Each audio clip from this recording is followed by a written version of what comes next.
Bonjour, nous allons voir dans cette vidéo les différents modes d'action qui vont nous permettre de réguler un système. Alors dans un premier temps, il faut se poser la question, qu'est-ce qu'on attend d'une régulation? On attend qu'elle soit stable, qu'elle soit précise et surtout qu'elle soit rapide.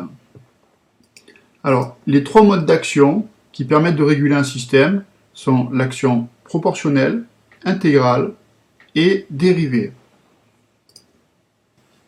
Nous allons tout d'abord nous pencher sur l'action proportionnelle. Pour cela, nous imaginons un système avec une vanne 3 voies mélangeuse qui modulerait la température d'alimentation d'un radiateur pour que celui-ci reçoive la température d'eau juste nécessaire, telle que l'émission de chaleur du radiateur soit juste égale aux déperditions de la pièce.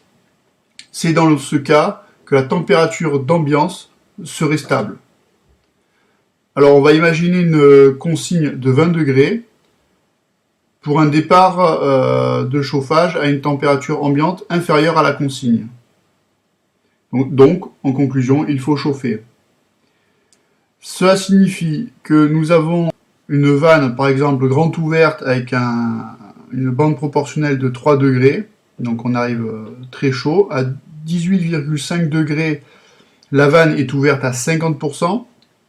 Donc j'ai un écart de 1,5 degré par rapport à la consigne. Le problème, c'est qu'arrivé à 19 degrés, plus rien ne bougera, car la température du local sera stabilisée et l'ouverture de la vanne aussi. Elle est ouverte au tiers de sa valeur maximale. Alors pourquoi?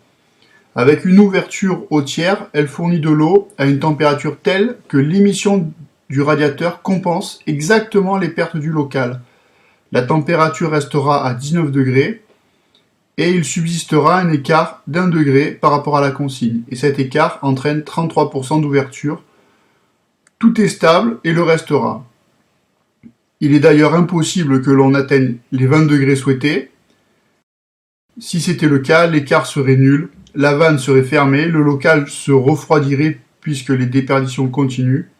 Donc l'écart ne resterait pas nul.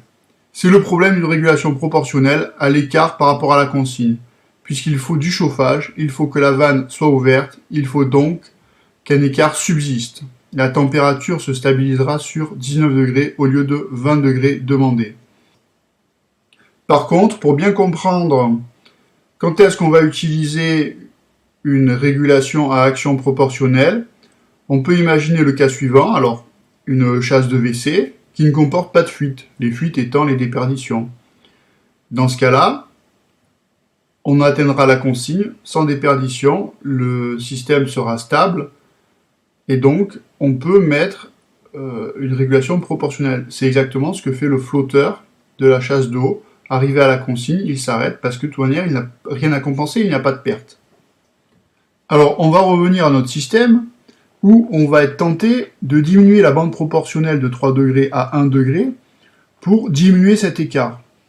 Le principal souci, c'est que lorsqu'on diminue la bande proportionnelle, le système il risque et il va se mettre à osciller, passant de trop ouvert à trop fermé. Parfois, sans pouvoir se stabiliser. On dit que le système, il pompe, il est incapable de se stabiliser.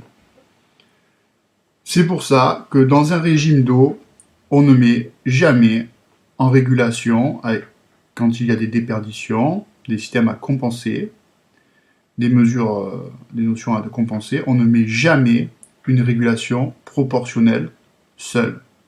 Au final, l'action proportionnelle va permettre plus de précision, plus de rapidité, mais on n'aura pas de gain de stabilité. J'espère que cette vidéo vous aura plu, qu'elle vous aura permis de comprendre la régulation proportionnelle. N'hésitez pas à la partager.